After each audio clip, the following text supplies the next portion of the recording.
नमस्कार, स्वागत है आप सबका। मैं पुनीत पाठक। आप देख रहे हैं छत्तीसगढ़ आज। छत्तीसगढ़ की बड़ी खबरें विस्तार से आपको दिखाते हैं।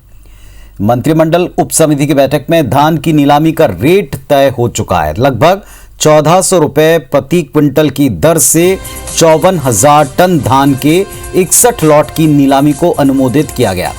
इस बैठक के बाद मंत्री अमरजीत भगत ने बताया, स्टेट और सेंट्रल कोटे में चावल जमा करने के बाद शेष 20.5 लाख मीट्रिक टन धान की नीलामी की जाएगी। इसे लेकर बिडर्स की तरफ से कई रेट प्राप्त हुए हैं।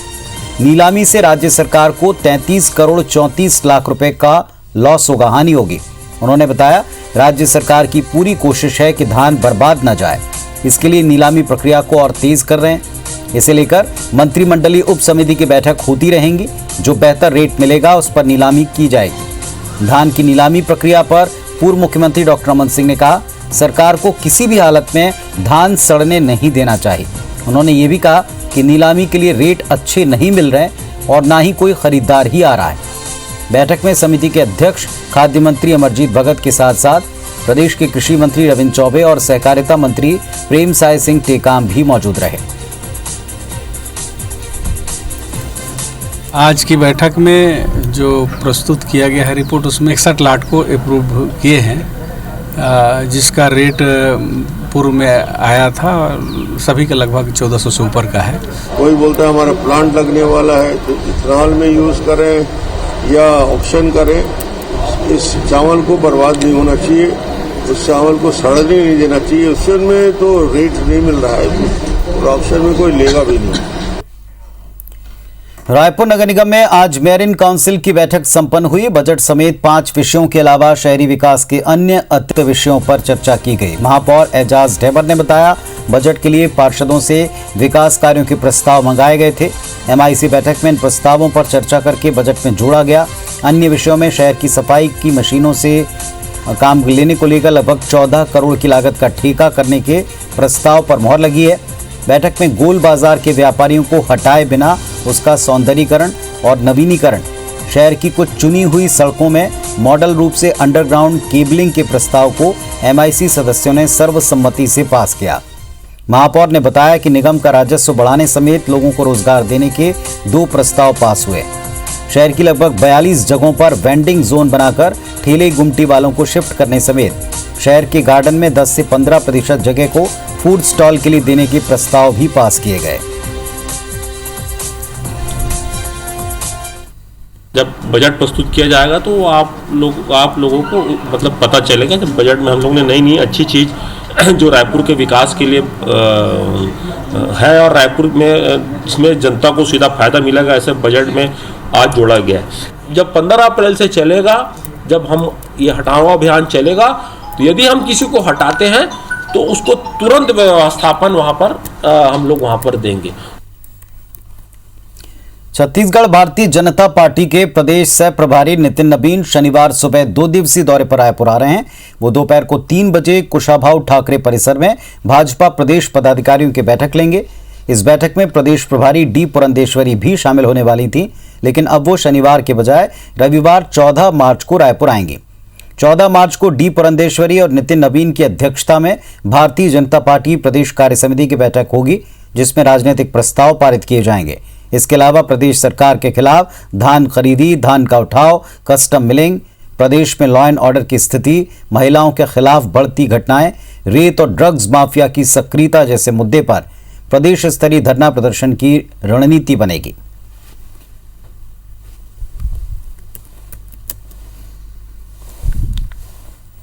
कल पदाधिकारी बैठक है, परसों कार्य समिति की बैठक है। तो हमारे दोनों जो प्रभारी हैं उनके आने का कार्यक्रम तय हुआ है और उनका शेड्यूल आ जाएगा। उसके बाद में विधिवत जानकारी दे देंगे, लेकिन दोनों दिन में रहेंगे हमारे प्रभारी लोग और रह करके यहाँ पर उनका हम सबको मार्गदर्शन प्राप्त करेंगे।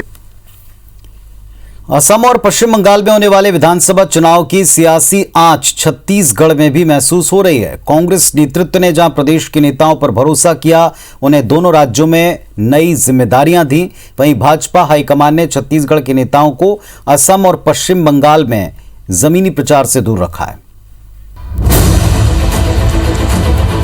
छत्तीसगढ़ की राजधानी रायपुर से असम की राजधानी गुवाहाटी की दूरी 1700 किलोमीटर से ज्यादा है। बावजूद इसके असम में हो रहे विधानसभा चुनाव की सरगर्मी छत्तीसगढ़ की सियासत में दिखाई दे रही है। कांग्रेस नेतृत्व का यहां से पार्टी नेताओं पर भरोसा बढ़ा है।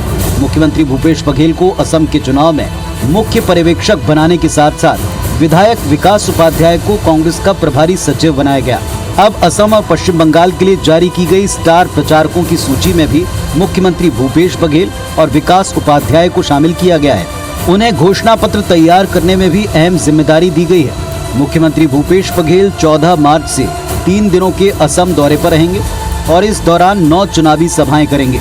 असम प्रदेश में पहले चरण का चुनाव 27 तारीख को होने जा रहा है और लगातार असम प्रदेश के चुनाव को लेकर ऑब्जर्वर के रूप में मुख्यमंत्री माननीय भूपेश बघेल जी लगातार यहाँ पर संपर्क बनाए हुए हैं। लगातार सघन दौरा उनका चल रहा है। 13 तारीख को शाम को डिब्रूगढ़ पहुंचकर 14, 15, 16 3 दिन 3 अलग अलग जिलों में 10 से भी ज़्यादा विधानसभाओं की जनसभाओं को संबोधित करेंगे।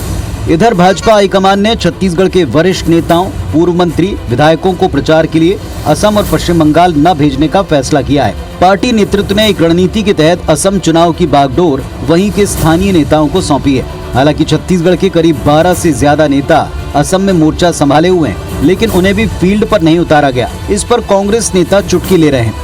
भाजपा को जो सीटें वहाँ पर दी गई है और जो लोकसभा के उस सीटों पर हमारे कार्यकर्ता रवाना हुए हैं, यदि उसमें और आवश्यकता पड़ेगी और उनको लगेगा तो बाकी कार्यकर्ता भी जाने के लिए तैयार हैं और जो जो जवाबदारी देती जाएगी उसके अनुसार से हम लोग काम करेंगे। छत्तीसगढ़ और आसाम के निवासियों के बीच आपसी लगाव है, एक आपसी संबंध है, इसलिए कांग्रेस पार्टी ने तय किया कि छत्तीसगढ़ के लोगों को वहाँ पर भेजा जाए।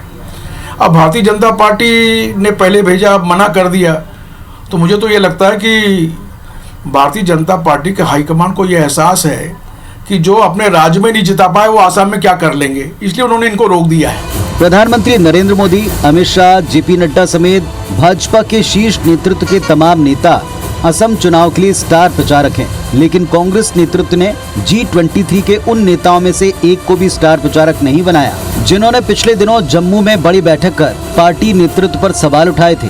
Bureau report, IBC 24। राज्य सरकार ने अंडरग्राउंड ड्रेनेज के लिए केंद्र सरकार को अब तक प्रस्ताव नहीं भेजा है। इस बात का खुलासा पिछले दिनों अर्बन डेवलपमेंट कमेटी के बैठक में हुआ। अर्बन डेवलपमेंट कमेटी के सदस्य रायपुर के सांसद सुनील सोनी ने ये जानकारी देते हुए राज्य सरकार पर आरोप लगाया कि स्मार्ट सिटी की राशि का दुरुपयोग किया जा रहा है। छत्तीसगढ़ में बिना प्लानिंग के अमृत पेयजल योजना और सड़क निर्माण का काम चल रहा है। राजधानी के कई इलाकों में हाल ही में बनी कंक्रीट की सड़कों को अमृत पेयजल योजना के नाम पर जगह जगह खोद कर छोड़ दिया गया। सरकार के वरिष्ठ मंत्री केंद्र पर पैसा न देने का आरोप लगाते हैं, लेकिन जब प्रस्ताव जाएगा ही नहीं तो पैसा कैसे मिलेगा। उन्होंने ये भी आरोप लगाया कि राजधानी में स्मार्ट सिटी के नाम पर दिखावे का काम हो रहा है। इस पर पलटवार करते हुए कांग्रेस के वरिष्ठ नेता रमेश वर्ल्यानी ने कहा, लोगों की जरूरत के हिसाब से सिटी की राशि का उपयोग हो रहा है। महापौर एजाज ढेबर ने कहा, सुनील सोनी खुद अर्बन डेवलपमेंट कमेटी के अध्यक्ष हैं, वो सबूत के साथ क्यों नहीं बता देते कि स्मार्ट सिटी के पैसों का दुरुपयोग हो रहा है।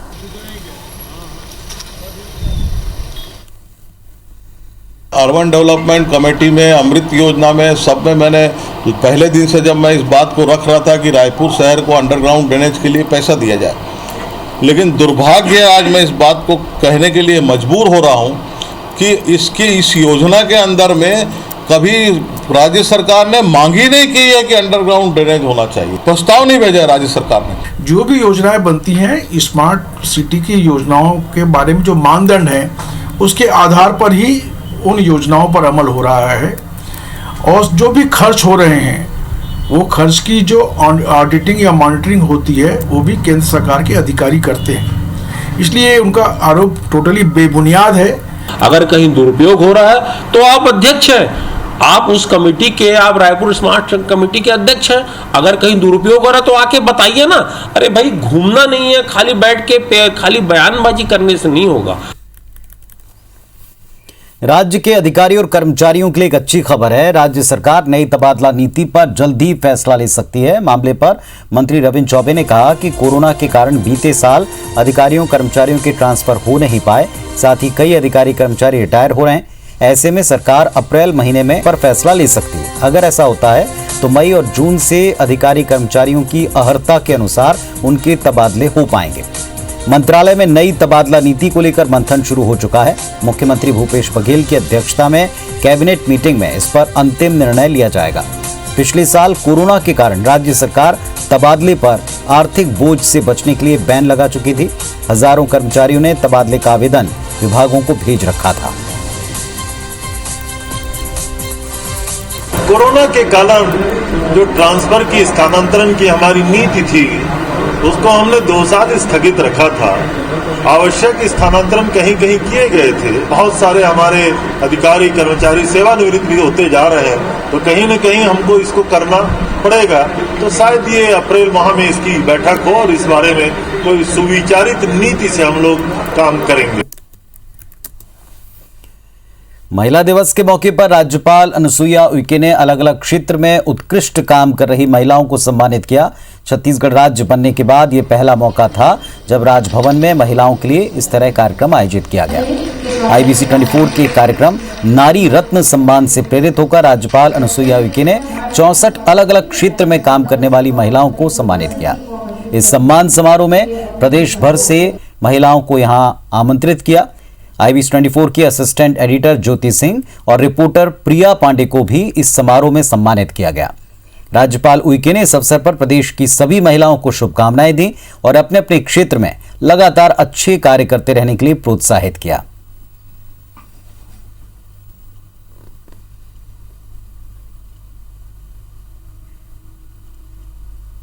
मेरा ये था कि उनका मैं सम्मान करूं, अभिनंदन करूं उनको जिनको सम्मान मिला है, तो ताकि वो लोगों के अंदर भी एक कॉन्फिडेंस, एक आत्मविश्वास पैदा होगा और अच्छे से वो सशक्त होकर भी समाज के लिए और जो काम कर रही हैं विभिन्न क्षेत्रों में वो उनको एक प्रोत्साहन मिलेगा। हर्ष की अनुभूति हो रही है।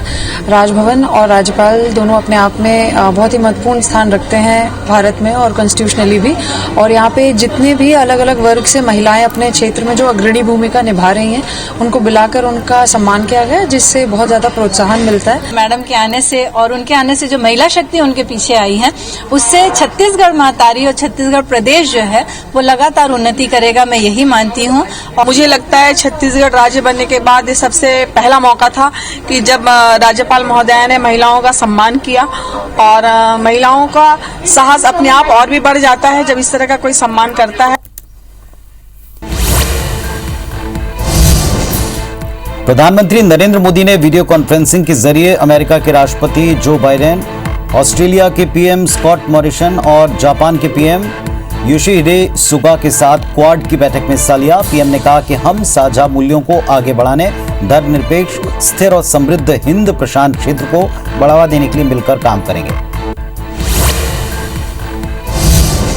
पश्चिम बंगाल की CM ममता बनर्जी को शुक्रवार शाम को अस्पताल से छुट्टी दे दी गई। 2 दिन पहले नंदीग्राम में हादसे के बाद ममता को कोलकाता के SSKM अस्पताल में भर्ती किया गया था। अस्पताल की ओर से बयान जारी कर बताया गया कि CM ममता के बार बार अनुरोध करने के बाद उनको छुट्टी दी गई। पश्चिम बंगाल विधानसभा चुनाव से पहले बीजेपी में शामिल होने वाले बॉलीवुड स्टार मिथुन चक्रवर्ती को केंद्र सरकार ने Y+ सिक्योरिटी की सुरक्षा दी है। उनको सुरक्षा उपलब्ध कराने की प्रक्रिया CISF ने शुरू कर दी है। वहीं मिथुन चक्रवर्ती को कहां से टिकट दिया जाएगा, इस पर अभी सस्पेंस बना हुआ है।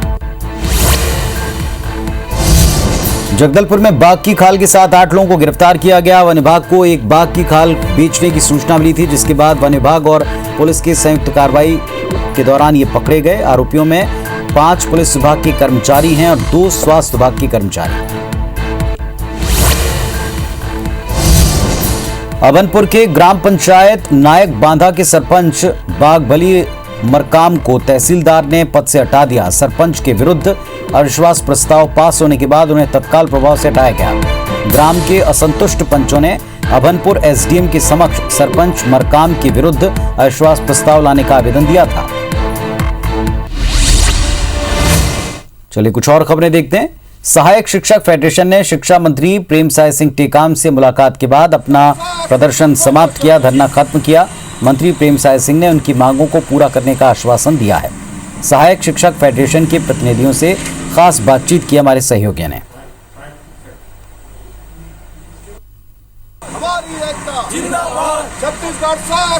छत्तीसगढ़ सहायक शिक्षक फेडरेशन के अध्यक्ष जी, सेक्रेटरी और सभी लोग यहाँ पर मिले हैं और उनकी वेतन विसंगतियाँ हैं, तो चर्चा पूरी डिटेल में इनकी हुई है और इनकी मांगे बिल्कुल जायज़ है कि जो काम जो है उसको पूरा करने का प्रयास हम लोग करेंगे। दिन भर के धरना प्रदर्शन के बाद सहायक शिक्षक फेडरेशन के प्रतिनिधियों को शिक्षा मंत्री प्रेमसाय सिंह टेकाम जी ने बुलाया था। मंत्री जी से मुलाकात करके निकले हैं। क्या बात हुई और धरना प्रदर्शन चल रहा है उसको लेकर क्या निर्णय है? अभी माननीय हम शिक्षा मंत्री जी से हमारी बात हुई और शिक्षा मंत्री जी ने हमें आश्वस्त किया कि कोरोना काल की वजह से आप लोग की जो मांगे थी उसको पूरी नहीं कर पाए थे, लेकिन बहुत जल्दी आप लोग को खुशखबरी देंगे। हम सहायक शिक्षक फेडरेशन के प्रदेश अध्यक्ष होने के नाते जो हमारा धरना आंदोलन था उसको ख़त्म करते हैं और बहुत जल्दी उन्होंने हमको आश्वासन किया मुख्यमंत्री जी से चर्चा करके आपकी मांग को जो है पूरा कर दिया जाएगा। कब तक इंतजार करेंगे? 15 दिन तक हम इंतजार करेंगे और 15 दिन के बाद फिर माननीय शिक्षा मंत्री जी से फिर हम मिलने आएंगे। अगर हमारी मांगों पर सकारात्मक पालन नहीं किया जाएगा फिर आगे की रणनीति बनाकर हम फिर से आंदोलन की तरफ चले जाएंगे। तो फिलहाल के लिए सहायक शिक्षक फेडरेशन का धरना आज के लिए ख़त्म हो गया है। 15 दिन का इन्हें समय मिला है या कहें कि इन्होंने समय दिया है। अब देखते हैं 15 दिन बाद इनकी मांगें पूरी होती हैं या धरना प्रदर्शन का दौर बीच बीच में चलता रहेगा। कैमरामैन मुकेश सिंह के साथ संदीप शुक्ला, IBC 24 रायपुर। तो इस बुलेटिन में फिलहाल इतना ही। तमाम खबरों और अपडेट्स के लिए आप देखते रहिए IBC 24। नमस्कार।